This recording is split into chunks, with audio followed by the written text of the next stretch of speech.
Good morning, Michigan. A very pleasant hump day Wednesday to you. It's Michael Patrick Shields, heard all across the state of Michigan. Police are trying to figure out what happened yesterday. A 20-year-old Lansing Community College student led officers on a high-speed chase well over 100 miles an hour. Gary Austin reported earlier this morning he may have been going 140 miles an hour. He was killed when he hit a Fowlerville police car that had the lights and the sirens on I-96.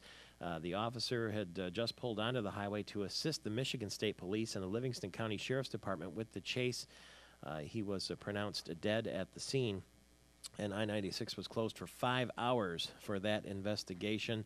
A motorcycle chase from Carl Stam of East Lansing killed. And in the studio with us right now is John Prosser II, Vice President of Development, Acquisitions, and Public Relations at Health Partners Incorporated, has authored a book called The Educated Consumer's Guide to No-Fault Automobile Insurance. Good morning to you. Good morning, Michael. No-fault auto insurance, on the surface, seems to be counterintuitive to what we do in the United States. In other words, if somebody's at fault, why shouldn't they pay? Why should I have to pay if somebody runs into the back of me? Well, that's a great question.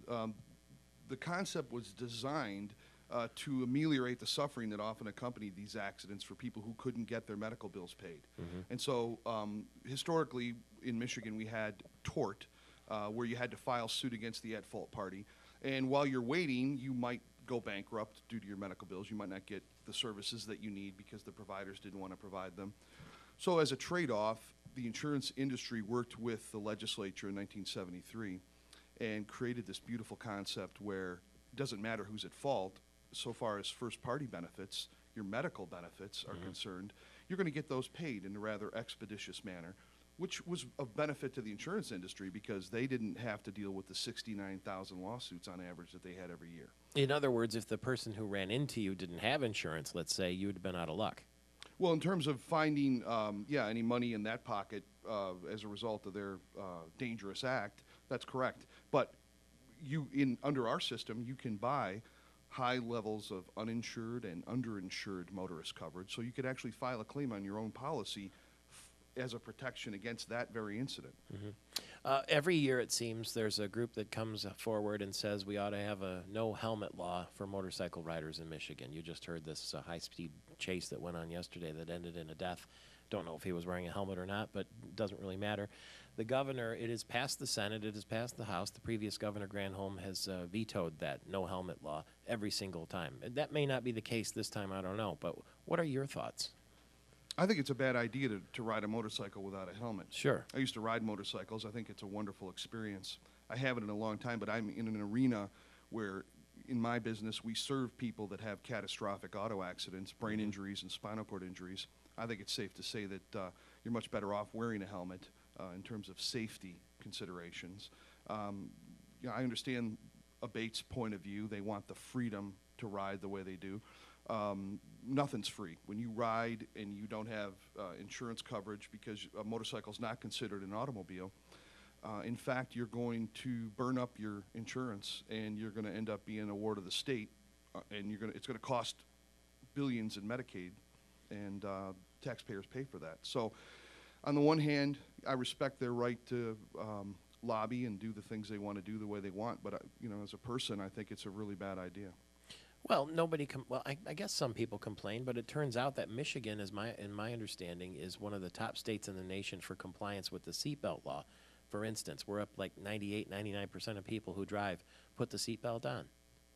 That's awesome. I mean, historically we didn't. I think it's arguable physiologically anyway. If you're going to be in an auto accident, you're much better to be restrained by that belt. You'll be safer.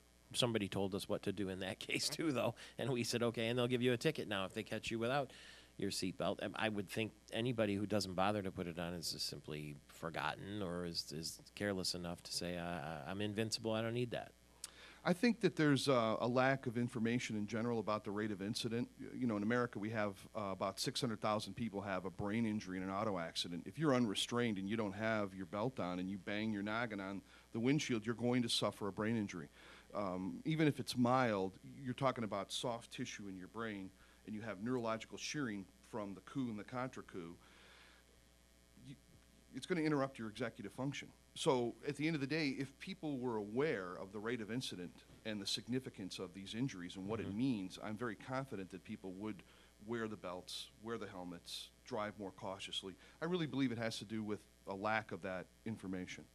I'm not going to say his name. A lot of people will know who I'm talking about. He's a business leader in West Michigan and in a statewide organization. But he was in Florida on vacation this winter, slipped and fell, hit his head on a marble floor, and then went through 6 months of grueling surgeries. And, you know, his life was upended. And I saw him the other day at a party. You wouldn't know it to see him.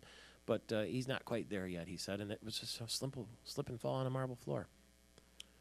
Well, I mean, you know, it's not the fall that hurts, right? It's it's the sudden stop. Yeah. Boom. So, again, you know, our brains are very delicate. It's soft gray matter.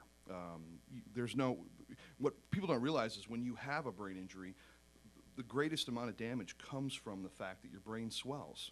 And if you're not immediately attended to, and they actually put a cork, if you will, in your skull to release the pressure, it's the crush that comes from your body's attempt to swell to protect the brain that creates the neurological injury, the hiccup, if you will.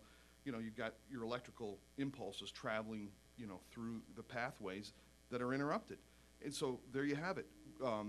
People are often aware that they have an injury, but they can't even communicate that to you. So that, you know, brain injury is very complex, and yet we've learned more about it in the last 10 years. Than we've known in all of that prior history. And Michigan's a leader in neurorehabilitation because we have the no-fault law that we have here in Michigan. And because of that no-fault law, which is funded by drivers for drivers, we have the greatest resources in America, in the world, which is no exaggeration. We have 150 CARF-accredited facilities in Michigan. Florida, for instance, has double our population, and they have 3 because there is no payer source. Our system is unique in all the world, and we have a catastrophic fund funded by drivers for drivers with about $13 billion of our money in that fund right now.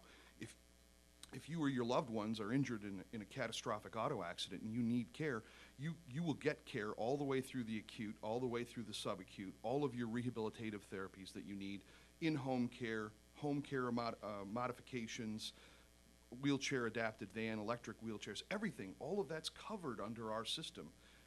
Everywhere else in America, if you have a catastrophic auto accident, a brain injury, or a spinal cord injury, you are going to go bankrupt.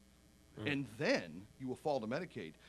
If you're paralyzed and you need 168 hours of care every week, no way. You might be one of the select few that gets a waiver, and maybe you get 20 hours a week.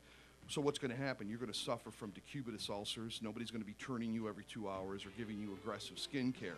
So the likelihood is you're going to go back into the hospital with a serious infection that could potentially get even worse. And that's the reality nationwide. Michigan is special. We're the only place that has this. It's Health Partners Incorporated, your web address? Yes, Health Partners Inc. That's INC.com. HealthPartnersInc.com. John Prosser II, Vice President of Development for value and coverage. Health Partners But what many Incorporated. people may not realize